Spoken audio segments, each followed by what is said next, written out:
Today, guys, we have a very special guest. Pat from Kreepy Kritters is on. Pat, how are you doing? Hey, Jack. I'm doing pretty good. Excited to join you today. Just want to give a little warning. I'm a little under the weather, so I apologize for any of the coughs or sore throat. I'm rocking some honey drops though to try and get through, so we'll be all right. But excited to be here, man. I'm really looking forward to this. Me too. Pat, can you tell me your journey into Web3 before we start? Yeah, for sure. So I got into Web3 and crypto in 2017. It's crazy to say that it's been 6 years. Before this, I was military, and then I went civilian to a firefighter and then paramedic. So that was kind of nice, dude. Yeah. And it's cool too. You talk to a lot of people in Web3, and you would think it's like, oh, it's all tech people, but it's really not. So yeah, that's what I was doing. And then a friend said, hey man, you should check out this thing called Ripple. It's like 40 cents. I think it's going to be something really big. And I was overseas at the time. I was in Romania, and I didn't have access to Coinbase. So I was like, I have to find a way how to get this. And at the time, there was a site called Binance, and it was just this like one big page, and it said like win a Lambo, and not the Binance that we know today, but that's how I got on board with that. And just it just took off from there. For those who haven't been around since then, that was like one of the worst times to get in. That's the first time that Bitcoin jumped from like 3K to 18K. I got in at the 18K mark, and then it crashed like a month later. So it was pretty boring for a couple years. There wasn't much going on. And then in 2020, if I'm not mistaken, that's when Binance launched BSC, which was their smart chain. And that's when things started to get interesting. That's when DeFi started to pop up.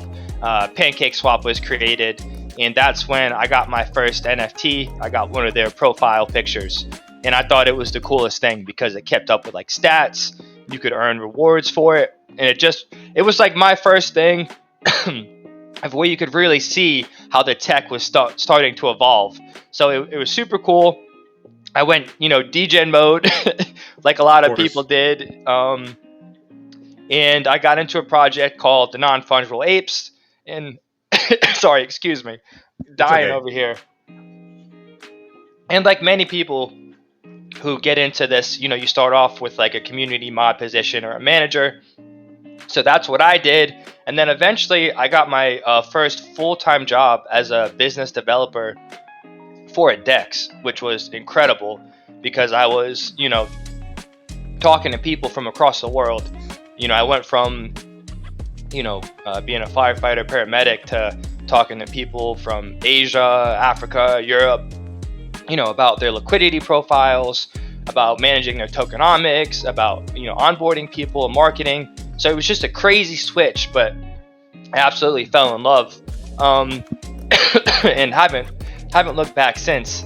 So that's kind of what got me into this space. That was my journey, per se. That's cool, man. How long were you a medic for?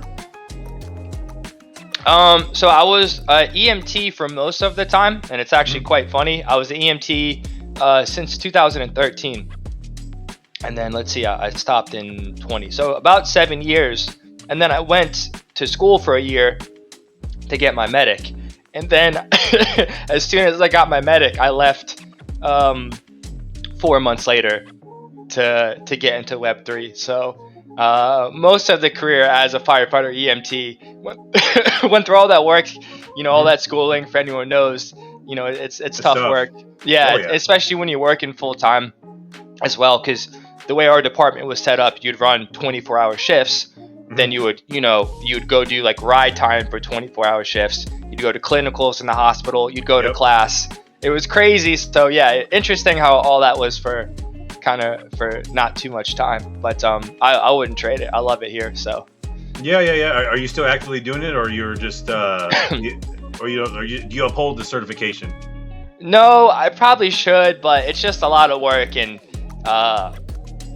there's days where I wake up at 6 and I'm going to bed at 1 o'clock, and you're stuck at the office, and you're you know how it is. So there's just I think a different world. It would have been cool to keep it going, but it's just no time right now. So sure. That's what I'm trying to do. I'm trying to leave 16 years EMS. Nice. 15 years as a paramedic, 1 as a basic, and I'm trying to get that. Trying to get out of that. Not maybe do it part time.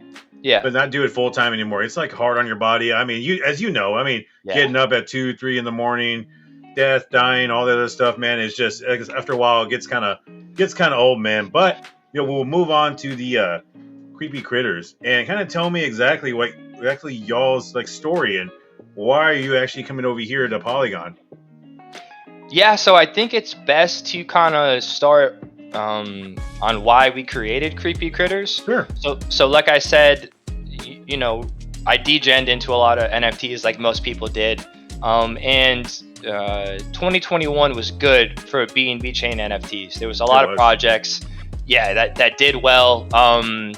Pancake Swap, their squad NFTs, I think minted at 1 BNB. And the floor was at like 15 at one point. And this was when BNB was $400. So you went from like 400 to $6,000, and nothing of like ETH levels, but for a BNB chain and for I guess most NFTs in general, it was pretty good.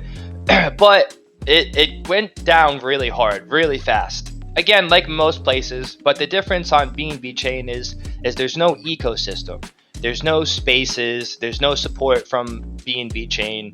It's pretty much just a really small community, and after time it becomes pretty tribal. So for us and a lot of people got to the point where they were saying you just can't do projects on BNB chain. You can't successfully have an NFT project. A lot of people had been rugged, or you have founders who didn't rug, who really meant well, but they just didn't have an understanding of like business or tokenomics. So after a year or two, they had burned through their mint funds. They didn't have a way to bring in new revenue, so the project just kind of dies off. So our motivation was building something that was for the people, something that was long term, it was sustainable. That's pretty much the foundation of the thoughts. Was we want to build something where people feel safe in, something that is just different from the same model that it seems like so many people are going to. Especially on BNB chain, people love printing tokens and just having this huge inflationary supply that you can stake and earn. But it's just like, if you look at that model, and it can work, don't get me wrong. If you have a really in-depth way for your community to use those tokens for other resources, but if it's just a stake to earn to sell model, it's not going to work. So we went with a complete opposite deflationary approach. But yeah, that was the reason for us. The main reason was we were sick of losing money. We were sick of watching projects fail. We wanted to introduce something that we felt was going to be around for a long time. Yeah, and that's great. And the artwork is very different. Can you kind of describe exactly what is the artwork? Is very interesting. And actually, was when you first came to me, I was like, man, this is really, I don't want to say cute, but it was very different. And can you kind of elaborate more on that? Yeah, so again, we just wanted to be different. A lot of the trends we had seen was the side profile PFPs, which a lot of them look really sick, but we just wanted to switch things up. My two main things was the side profile PFP and then the backgrounds, which a lot of them just have a solid color. So we wanted to do something that was more vibrant, but you have to be careful. You don't want your background to be too distracting from the NFT. So that's why we went with that kind of pastel background you can see on a lot of the collections. And I guess if we were talking about having this shared screen up, I guess it would be a good time to kind of showcase that as we're talking for those who haven't seen the collection. So yeah, and I think I can zoom in on this, and that'll help show off some of these guys here. There we go. That should be good. Let me get this this calculator out the way. I've been using this thing like crazy. BNB to Matic conversion. Yeah. But yeah, so like here's an example of the background. It's a desert, but it's just, you know, it's pastel. It's really light. It doesn't take too much away from the actual NFT itself. Here's another one in the mountains. But yeah, so what we did is, you know, we wanted the backgrounds like that, and they're all environmental. So, you know, based on like where different creatures are, mountains, desert, sea, forest, all that kind of stuff. And then for the actual creepy critters themselves, the idea is to have these like just weird alien creatures that are, you know, wearing different costumes, you know, mostly animals. They're all animals besides the one snowman costume, but just a complete mix of different traits. And it's like you said, I mean, some of them are, you know, that they're kind of cute. And then you have some that are, you know, they look pretty tough. Like this guy's pretty cool. Yeah. And then you have some that are just absolutely hideous. You usually don't have to search too long. Yeah. To find one of them. If I can go to the floor here, if I go to cheapest, there's usually a couple weird looking guys on the floor, but this guy's kind of crazy. So we just wanted to bring, you know, something kind of different, kind of fun, just a whole different feel for the collection. So that was the main thinking behind all that. Yeah, and kind of like checking out everything that you have kind of going on, right? And you guys have a lot of like deflationary mechanics and all those things. Could you kind of maybe give some more information on that part? Yeah, definitely. So that's pretty much the main model of the collection, is that it's treasury building. That way it's long-term sustainable. And then the deflationary mechanics which is reducing the supply, you know, combating the normal inflation that we see. And you're strengthening your community. We have a saying, only the strongest will survive. And for those that have been around for the last 6 months, we've seen a lot of people early on that, you know, minted or got into the collection. And some of them had, you know, 100 critters, you know, 60, 80, 40, 20. And throughout time, the Reaper picked them off and they're gone now. And it's crazy to think that, you know, you could have had 100 of these at, you know, $50. And, you know, they're all gone at 60, and now the floor is 320. So that, I know. But hey, and we don't, Creepy Kritters, man, if you flip, if you dump, if you hold, we don't care. We don't have any policies. One of them is just like, we don't sell shame because it doesn't matter. And to get into the mechanics, how that relates, whenever somebody sells a critter, 1.5% of the royalties go straight to the treasury, and then another 1.5% go to the Reaper. So every sale, the treasury is growing and the supply is getting smaller. So that's why it doesn't matter to us. We're not focused on, you know, short term with the floor, even though it's had a nice gradual upward projection since we started. But yeah, back to your question. Actually, but before you said treasury growing, and then you said deflationary. Actually, if you could go over kind of both, because those seem to be a very important part of your ecosystem. So I'm so interested on hearing about both of them. Yeah, definitely. So what we did with the treasury is we took 50% of our initial mint, and it was 180 BNB at the time. Or close to that, you know, 180, 185, and we put it onto an on-chain validator with BNB chain, and that's being staked. The reason we went with that is because it's probably one of the most secure ways. The APR is not that attractive, you know, compared to if you went farming or put it into DeFi. You know, you can chase these 20 to 30% APRs currently. Right now, with on-chain staking with BNB chain, it's between maybe like 3 and 7%. It changes a lot. Depends on the validator. It depends on how many on-chain transactions are happening and the gas fees. Right now, BNB chain's averaging about 2.5 to 3 million. Bull market, like November 2021, they were doing like 15 to 20 mil. and I think the APRs were like 30 to 50%. So, but yeah, that's where the treasury is at now. But since we've bridged to Polygon, all of our revenue that comes from Polygon is going into a Matic treasury. So we're going to have both. We'll have the initial BNB treasury, and we'll have a Matic treasury, which is good. You always want to diversify.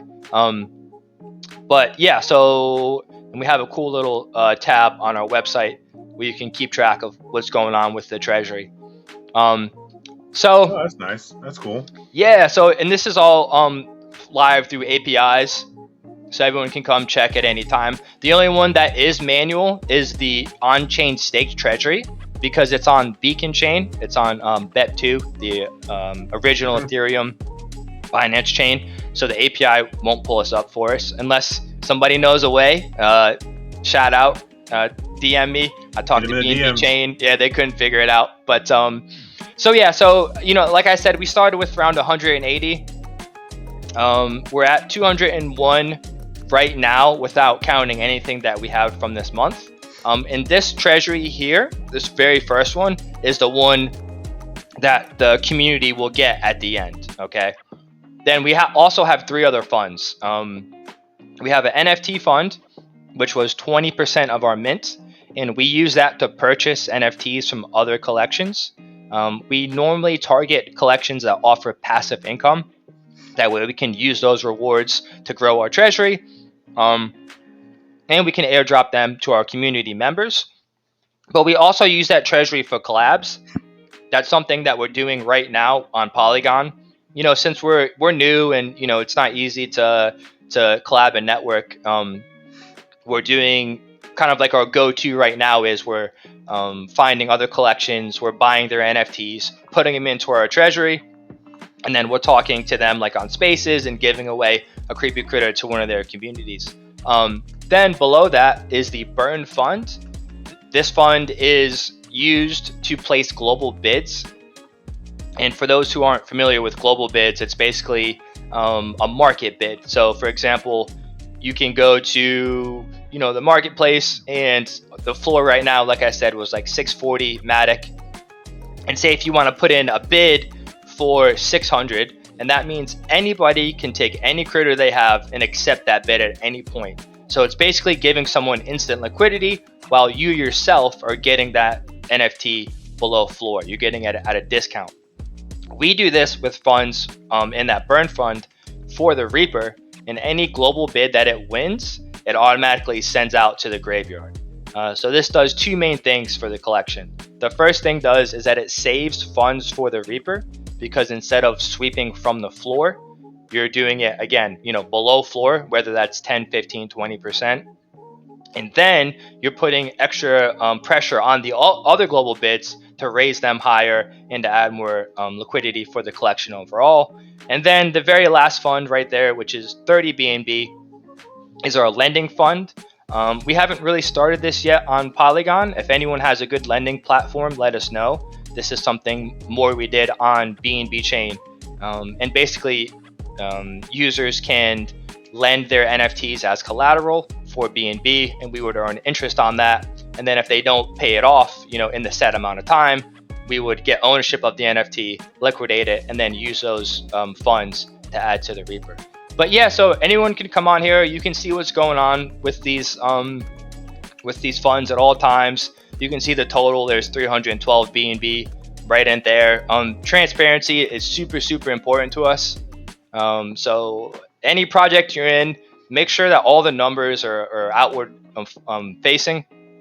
And this is just the APIs. But if you go to our Git book, which if you come up to the top, it's under info. You can find it on our link tree. You can find it in any of our socials.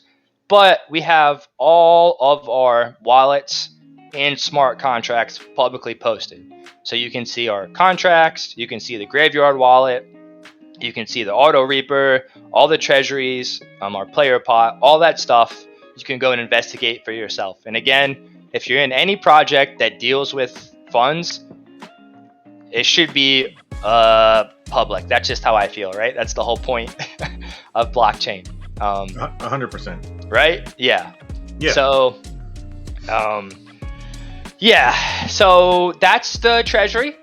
And I know I've hinted to it, but the cool thing about the treasury is at one point the treasury will be split among holders, and that will happen later down the road, when a lot more critters are burned. But we'll have a vote, we'll have an on-chain proposal, and when there's enough people that agree, the treasury will be open to split and be dispersed to the people, and that'll be based on how many critters you own at that time.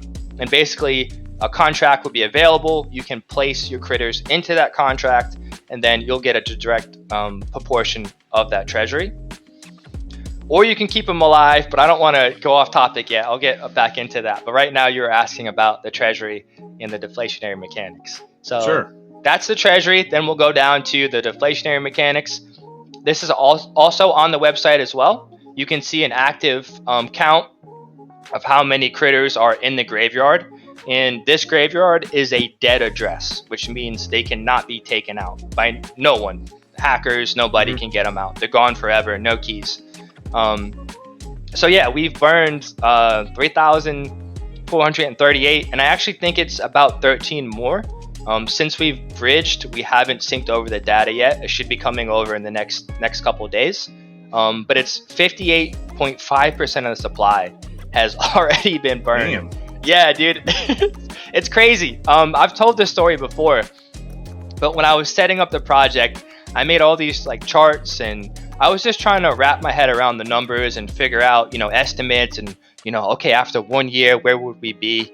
And I think I had, like, I don't know, 300 to 500 or 600 burnt after the first year. So my projections were way off. Our community is a bunch of animals. They're crazy. they went wild. So the question is, okay, we see this graveyard. We see this large supply of critters in there. How do they get in there? What's these mechanics that burn these critters? So there's a couple. The most important is a contract, which we showed on the other page, which is our Auto Reaper contract. And the way that works is, I'll pull up a little site here that's cool for good to look at too while I'm talking about this. This is NFT Granny. This is a hyper analytics platform. It's just on BNB chain right now, but they've bridged over to Polygon with us. Their dev team, cool. Dude, this platform is incredible. We're trying to bring some infrastructure over to Polygon. There's two platforms I'm going to showcase during this: NFT Granny and Rareboard. They are absolutely incredible. So for this first one here, you can go to the dashboard and it'll show you a whole bunch of information. Right now, I want to talk about the Auto Reaper. And so we have all the APIs connected right here. And our community can come and anyone can come and look. And they can see how much funds are in that Auto Reaper contract. So for right now, on Polygon, there's 252 Matic. And the floor is 640 Matic. So as trades happen, as staking is added, as funds from this player pot, which I'll talk about later, are added in, the Matic in the smart contract goes higher and higher and higher. As soon as it breaks the threshold for that 640, it gets triggered. It'll go to whatever marketplace it's listed at that we have the APIs for. That's important as well. It'll buy that critter and it'll automatically send it off to the graveyard. That's cool. Yeah, and it's all automated, so there's no outside sources coming into that. Besides if people are sending in funds for like different events and stuff, but it's all automated. And we have a bot set up in the TG. I won't post the TG on here for the screen share just because I don't know how. I don't want to share people's conversations without asking them first. But it's cool. You'll see the bot pop up with the sale. And then right below it, there's a Reaper GIF, and it tells you that this critter has been sent to the graveyard. So it's pretty sweet. It's really worth checking out. I tell people that all the time. Even if you aren't maybe interested in buying a critter right now, or the floor is too high for you, just come in the TG and just watch it go down. I mean, it's a crazy process. Again, there's not too many projects that have gone, 15x in this market. No. So hey, there's something cool going on. Come check it out. That's all I'm saying. But yeah, so that's kind of the two major mechanics of the treasury and the deflationary aspects. I know that was a lot, so I'll take. No, that's good. No, we all want to hear it though. Okay. When exactly? You said you've already bridged the Polygon, or you guys are? Yeah. No, we're here, man. We're here. Okay. We're live. So, is there going to be another Polygon drop, or can you kind of go more into that if there's going to be, or if this is going to be kind of all kind of converted over? I'm just very curious on that. Yeah, definitely. And you know what? I just bridged one over today. I should have saved it. I didn't even think about it. It would have been pretty cool to do it on here. But this is the other platform I'm talking about. This is called Rareboard. It's a NFT marketplace aggregator, but it doesn't have a native marketplace. So it doesn't offer, I'm trying to think of how to put this. It's not like combative to any native marketplaces, right? It's not going to be any competition. It's just here to assist with, the current ecosystem. So that's why, to me, it would be really nice to have on Polygon. It's not, adding in more competition, battling for liquidity from what's already here. But yeah, so we won't connect. But so don't want to show off my bear market wallet. Yeah, it's embarrassing. So this is the Kreepy Kritters page, and this is literally the bridge right here. It's called the Kreepy Kritters portal. And again, like you mentioned, it's powered by Chainlink and CCIP, which is absolutely incredible. They put a tweet out about us off their main account, which was sick. Their team's great. CCIP is incredible. Bridging has been something that's been probably one of the most, hacked, things in Web3. Bridges and, maybe like algorithmic stable coins. So to have a bridge that, is backed by one of the most trusted people in blockchain is really cool. But so all people have to do is you would just go down here. You would see all your critters. You just click on them. And then after you connect, you would hit transfer. And then you could click on this cross-chain button and it takes you to Chainlink CCIP. And you could literally watch your critters fly from Binance to Polygon. You can see someone just did one 29 minutes ago. It takes like 3 to 5 minutes to do. And I think it's like 50 cents to do. So it's super incredible. Such an easy process. But yeah, we bridged over on the 7th. I can open up my Twitter. That's fine.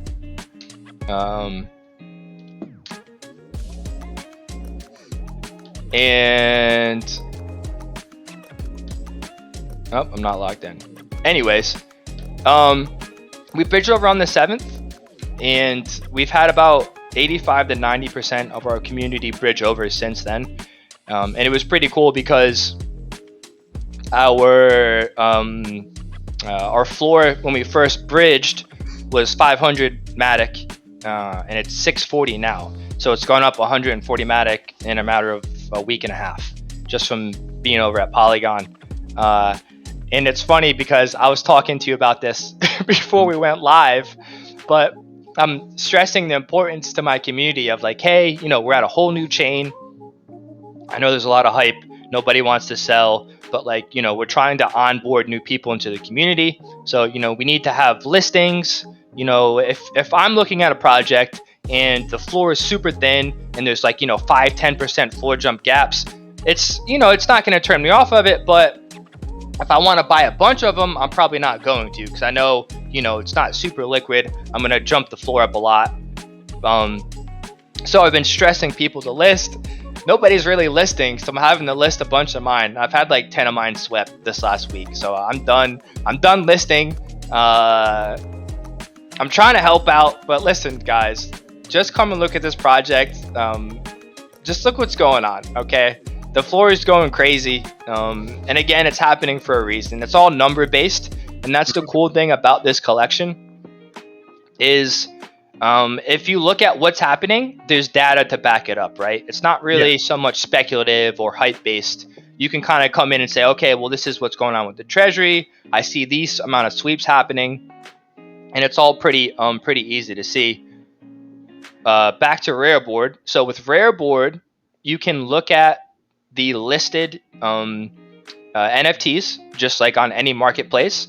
But the cool thing is, like Do is a aggregator. You can see listing on multiple marketplaces, right? Mm-hmm. So right now, we're using Element as our native marketplace. I know a lot of people on Polygon aren't familiar with that. I know most people use OpenSea, but Element is basically the same platform as OpenSea.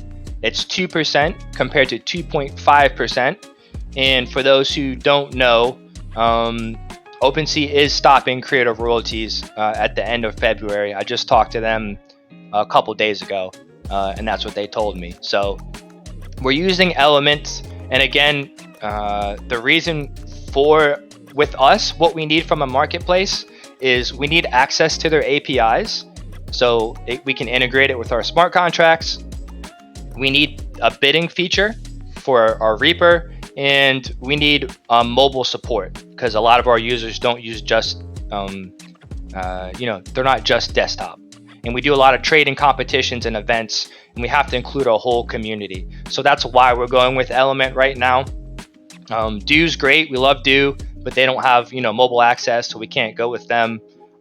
Magic Eden, I know, is another big one, but they don't have bidding, and we can't get their APIs right now.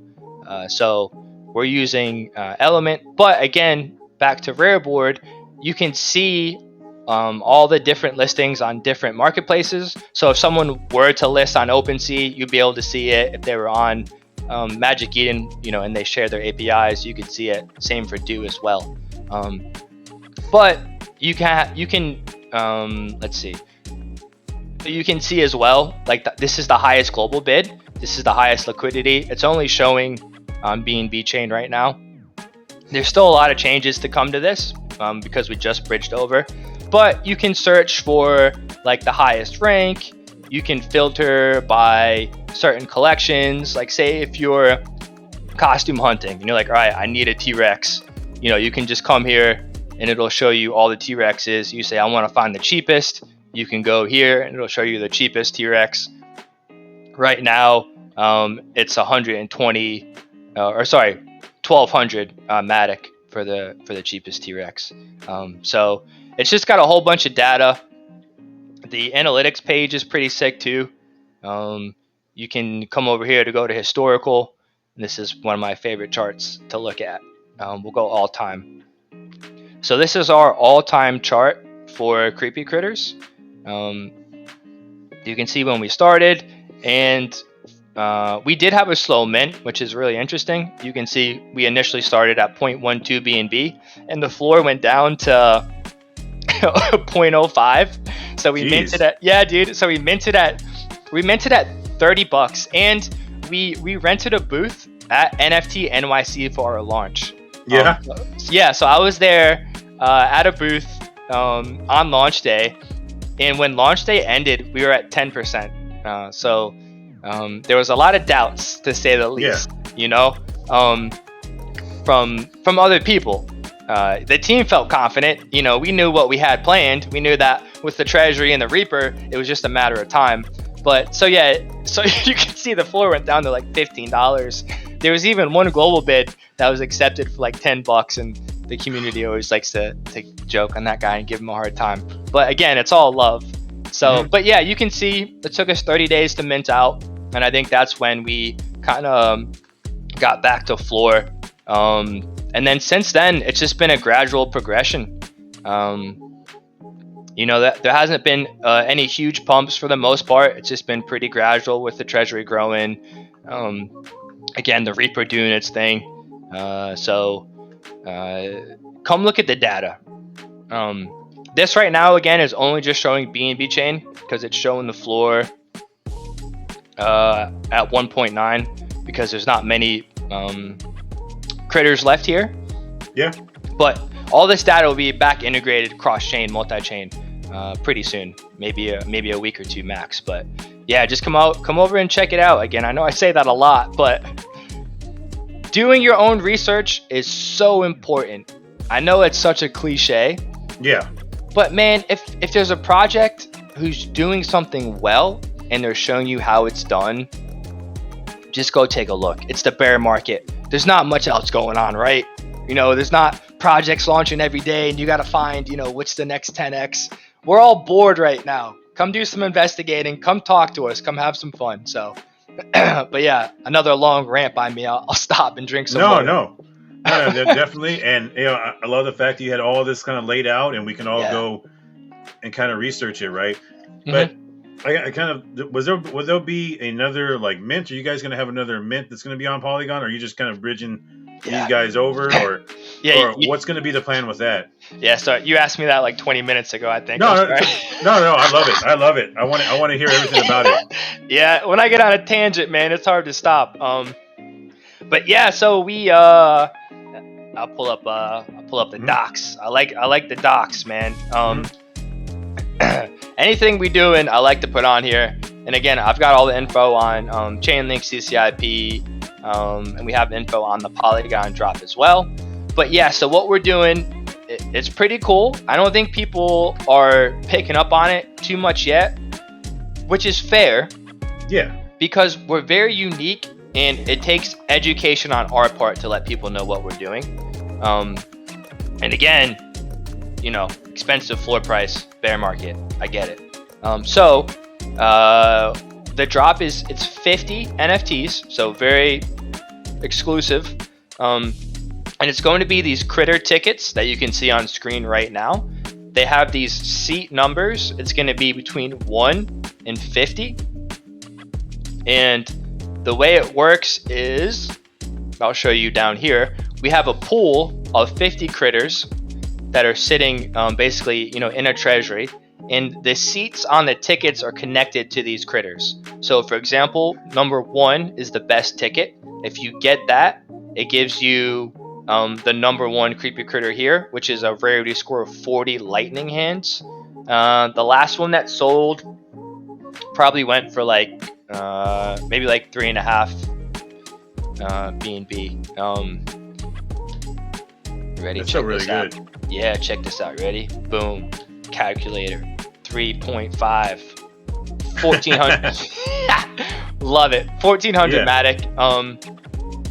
So and then, you know, there's a lot of high rarity. I think all the way up to like 25. It's pretty sick. And then you do have some commons, but even with the commons, there are rare costumes, and we'll go into that too. But rare costumes can have higher floors than a higher rare S, just because the costumes are so important to the collection. Or certain traits, like the Cyclops traits, are very, very, very hard to get. So even though this one has a rarity of 2100, that guy is going to go way, way above floor. So that's the ticket. That's basically, you know, what they are. It's a chance at redeeming. You can redeem that ticket for a Kreepy Kritter. It's all randomized, so you don't know which one you're going to get. But, so, okay, why do I want to buy a ticket if it's just going to give me a Kreepy Kritter? I can go buy one off secondary. Correct. What's the point, right? That's the big thing. So, the tickets are going to be 25% below floor. And we're not setting a price yet. We do have one posted. So we're launching with Comet. That's who's going to be the launchpad provider. I have to give a quick shout out to their team. They're absolutely incredible. But we're launching with them. Right now, I think we have it at like 425 Matic, but that's what it was, 25% from the floor when we posted that. So when we do mint, it'll be 25% from that floor. So you're getting access in at 25% below to a pool of a lot of rare critters.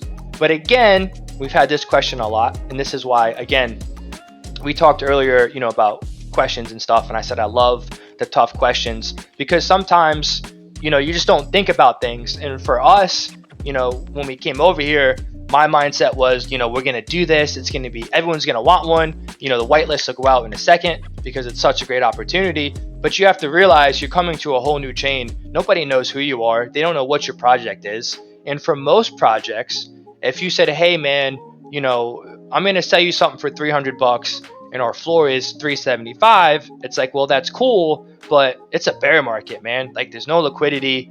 I'd be lucky to sell it for what you gave it to me for, you know, just because a floor, you know, and you know that, yeah, just because it has a floor value doesn't mean that's what it's worth.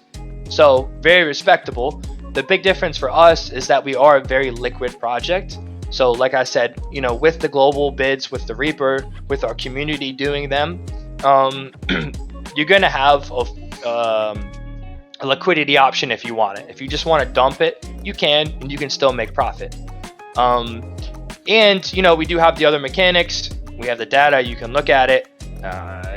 If you understand the mechanics of the collection, you know, we have a treasury in crypto right now in a bear market. What happens in the bull market, you know, again, just look at the numbers, do your own research. But we understand, even with all that, people still are kind of unsure about it. So what we did was we added in this 30-day guarantee, and you can read about it on our docs. But what we're doing is we're guaranteeing that 30 days after the mint, if you're not happy with the ticket, with the Kreepy Kritter, we'll buy it back from you from the same mint price you did. So say if you buy it and, you know, something happens and the floor drops 50% and you're like, oh man, you know, like I knew I shouldn't have got this. Doesn't matter. We will literally buy it back from you at your mint price. So it's that's unheard of. Yeah. That's unheard of, guys. Yeah, I mean, I don't know. Like I said, when I came up with this, you know, I thought it was going to be gone, but it's, you know, we're having to work to give these things out. So again, you know, it's kind of a no-lose situation. At worst, you just minted something and then you get a refund 30 days later. But if you want to buy it just to flip, like, that's cool too. Of course, the purpose of this is for us to, you know, onboard more people and network and make more friends. But if you just want to buy it and flip it, that's cool, man. Like, you're not going to catch any flack from the community. You know, all volume helps us. Again, if you sell it, it feeds the Reaper, it feeds the treasury, and someone else will get it, unless the Reaper does. If you put it on the floor and he gets it, then it's gone, and it's no worries there. So yeah, and we're doing whitelists, collabing right now. If you're on Polygon and, you know, you're big into NFTs and you love collecting them and this interests you, just reach out to me. I am giving them out right now. We started at 50. I think we're at like 20 or 25 at the moment. So, you know, there's not too many left, but there's enough where, you know, if somebody wants one, let us know. And it's only 1 mint per wallet. Sure. No, I'm definitely going to try to grab them and whatnot. But the long-term kind of benefits of actually like getting these and like holding them, can you kind of like dive more kind of into that? Like, what would be, someone gets this pass, right? Someone here, you know, on Polygon, like what's going to be some of the future of just the future perks of holding one of these? Yeah. Okay. So you get a ticket, you know, you get your critter. Well, let's look at the worst case, right? You get the most common one. So you paid 500 Matic, and, you know, the floor is 640. That's cool and all, you know, but I don't want to sell it. I want to hold it. You know, what do I get for that? So to be honest, the biggest draw for the collection is the treasury itself. You know, that's why people are getting in. They know, you know, they want a piece of that treasury. It's really for long-term holders. If you're someone who does a lot of flipping and, you know, you have a bag that you move around a lot, if you want to flip, that's cool. But again, we're talking about what's the benefit of long-term. It's something you can buy and just leave there, and outside of the floor going up, which doesn't mean it's always going to happen. But again, treasury, Reaper. We do the NFT airdrops. So all the NFTs that we get from the treasury. Honey drop, sorry. Yeah. So we do NFT airdrops. You don't have to stake or anything. We just do draws, and you could win an NFT just for holding. Like what kind of NFTs? Like some like super like rare ones, or from different projects? Like yeah, it's the ones we buy from projects. Sweet. Yeah, so there's no telling what it's going to be. And we do a lot of collabing too. Right now, again, being new on Polygon, we haven't had a chance to do it too much, but on BNB chain, we'd collab and get NFTs from other projects and put them in there. So it's definitely that's not the main incentive, or really even like a big one. If you're looking for NFT airdrops, I wouldn't say get a critter just for that. It's not something that happens very frequently. We haven't done one in quite some time since we bridged over. But it's just a nice little added perk, while you're waiting for other people to get reapered out and, to get your piece of the pie with the treasury. But also, and this is something I mentioned earlier, which is super important about what we call the end game. So when that time comes, when the community decides to vote, and you have the option to take your critters and put them into that smart contract and get a portion of the treasury, you can do so, or you can decide to keep your creepy critter alive. So why would you do that? Why would you miss out on getting a part of this big treasury, right?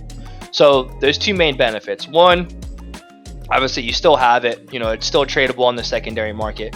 But when we spin up the next version, 1% of those royalties are getting fed directly to the current Reaper we have now in this first version. So it's basically giving you kind of like a part owner in a way. All the volume that the second collection does feeds back into that V1 Reaper with the 1%. And the only way to get the funds out of that Reaper, which is a pretty cool way to think about it, is you have this contract that gets fees in it, revenue from from trading and other sources. The only way to get those out is to use your critter as a key and list it for the funds that are in there. So if you don't have a critter, like there's no way for anyone else, we can't just pull those funds out as like a team. So think about, a whole new collection with a model that's already worked. It's already been proven to work. So, people are going to be excited to get in this time. We're not on BNB chain hiding in the shadows, It's, this time it's like, hey, this project went 15x, we're not missing it this time. So you have a successful project that's already bigger, and you're getting a chance to earn 1% of those royalties, plus the royalties from the original collection will get aimed towards the Reaper as well. So any secondary trading from that will supply that as well. So those are the two kind of big things, and people aren't really sure what route they'll take. It's too early to tell. You'll have to see like how big the treasury is, how many critters are left, and then kind of maybe like what the market sentiment is and everything for the next collection. So, but it'll be fun to watch. It'll be cool. There's a lot of techniques that people are discussed about it. So yeah, no, it's very interesting, right? And having all of these different perks, and I love that, right? I'm more of a long-term holder, so I'll probably grab it and just kind of forget about it and put it in the ledger and just kind of let it do its thing. You guys, you have this chain link partnership, right? And you're from BNB, right? I'm pretty sure you guys are kind of shopping around, kind of like each chain, right? Kind of figuring out where your next step was going to be. Like, what made you kind of come to Polygon and kind of be over here? Yeah, so like you said, we knew that we had to get off BNB chain. There's not much going on there from the NFT standpoint. I had talked to the BNB chain team, and there was no support coming from them. And like I said, the ecosystem had become pretty tribal. People weren't really looking to get into new projects, and you had people who were not happy to see other projects do well. So just not a good environment, kind of toxic. So we said we want to go somewhere, where it's more conducive to NFTs. So, you look at, some of the ones people think of right away, Solana, Ethereum, and then recently, Polygon has had a bunch of hype around it. For us, EVM based, life is so much easier. Yeah. I mean, it's the process has been smooth. There's some things we're still working on again with syncing up some data, but for the most part, it was pretty easy. Of course, I'm saying that not as our developer. So but he said it wasn't too bad either. But yeah, so that kind of narrows down Ethereum and Polygon. My first day on Polygon, I just went to Twitter. I said, let me hop in a couple spaces. Let me listen to people. The people I like, I'll follow. That leads you to more spaces. You enter this rabbit hole. On BNB chain, there's 0 spaces. And when I say 0, I'm not exaggerating. There are no spaces. I can't find any. There's none. There's no shows. There's nothing. We've tried. Just doesn't work. Nobody shows out. But I will say this: it is a different it's a different community aspect as well. There's a lot of DeFi people who because our community is that way a lot too. It's not all that way, but there's a lot of people who don't spend a lot of time maybe in Telegram or on Twitter. They like to come in and check in and say, hey, but they got a lot of other stuff going on, or that's just not their interest. They like to they like utility and they like DeFi aspects. So we're missing that huge community feeling that you guys had.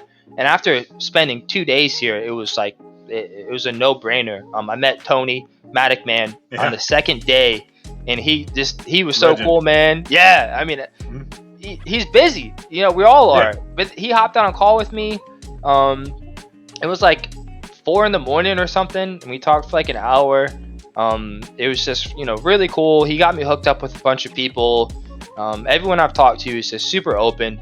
Everyone, you could tell that everyone here wants to grow the whole ecosystem together. It's not projects battling to see who gets up on top. And then I reached out to Polygon Labs and got into some talks with them.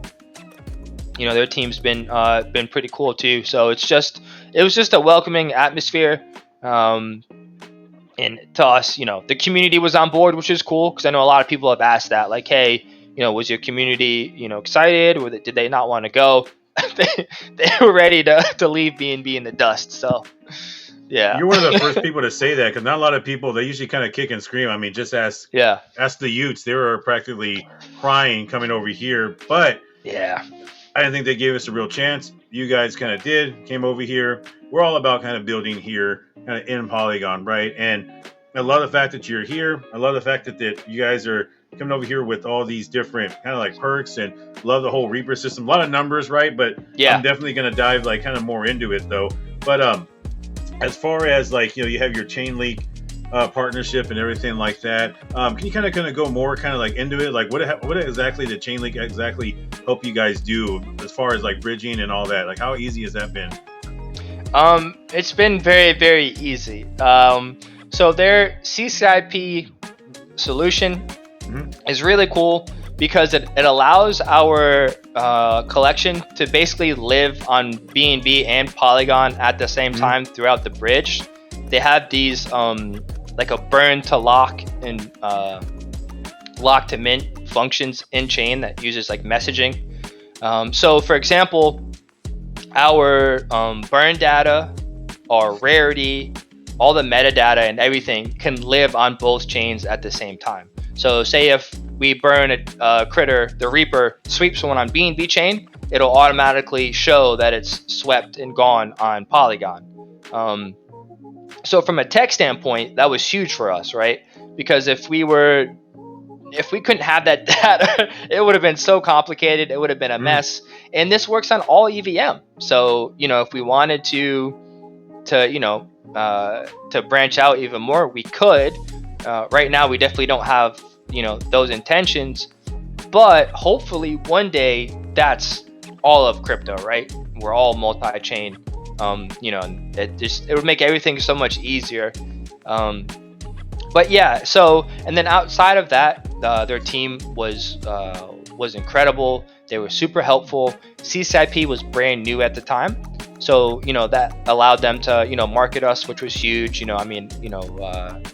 when you're a small collection with 10K followers on Twitter to have Chainlink give you marketing tweet about it's gigantic, absolutely huge. And they had this like big banner up at the event they went to. I think it was SmartCon. But yeah, their dev team was awesome. They had a couple of delays. We were supposed to be over here about 3 weeks prior, but they were cool the whole time about all that. It was super easy to integrate into the UI. I mean, you could see it's literally like 2 buttons, and then that's it. I mean, not that it was 2 buttons for for a developer, but I'm saying from a user standpoint, it's not this complicated thing, which a lot of people thought like, hey man, like, I'm ready to bridge my critters. Can you, help me out? Was there a doc? No, just go to the portal, just click which ones you want to bridge and send them into space. So, yeah, it's CCIP is way more than just bridging NFTs. I'm not super technical. I try my best, but sure. I couldn't go into like all the super in-depth details of what it's gonna do. But I just know a lot of people are really excited about it. And again, for the examples that I gave. It's definitely huge for you guys, right? But also too, you actually kind of knocked out my next question, because I knew it kind of helps you guys in kind of bridging, right? And I was going to ask you too, if you were thinking about going to like another chain right now, or you guys are going to kind of just hang out here for a little bit and then maybe further on down the line. And if so, what chain are you thinking about? But you're pretty much saying that you're going to hang out here for a little bit. Yeah, we like it. We like it here. Yeah. No. And that's it. That's great. We love having you guys. Yeah. We love having you like on spaces and everything like that. But you have all these things kind of like mapped out. And what I do want to ask you is that where would you guys like to be a year from now? A year from now. Right now, our biggest, my biggest focus is onboarding more people. Again, it's interesting because we're a utility-based project, so that it doesn't really matter for a mechanical standpoint how many people you have, but it's just more fun with more people, right? You have more interactions, you can do bigger events, that kind of stuff. So a year from now, I would just see us with having, way more holders, especially now that we're, again, out of the shadows of BNB chain. I think we'd be much larger. We do have something pretty cool planned. I can't leak anything yet, but I know, isn't that the worst? Yeah. Announcement. Come on. Yeah. But yeah, we got something cool coming. We're excited about it. But I would say just the same, which is a good thing. The treasury, I mean, a year from now is going to be larger. It's going to be compounded. I mean, it's October, so that's 4 or 5 months post Bitcoin halving. If we have an ETF approved by then, I'm throwing that out there. We're having one. It's not old Gensler won't be doing what he's doing a year from now. And then you have October, the U.S. Political race is wide open, and you have people like RFK, who's so bullish on Bitcoin, pushing for it. I think Ramaswamy is as well.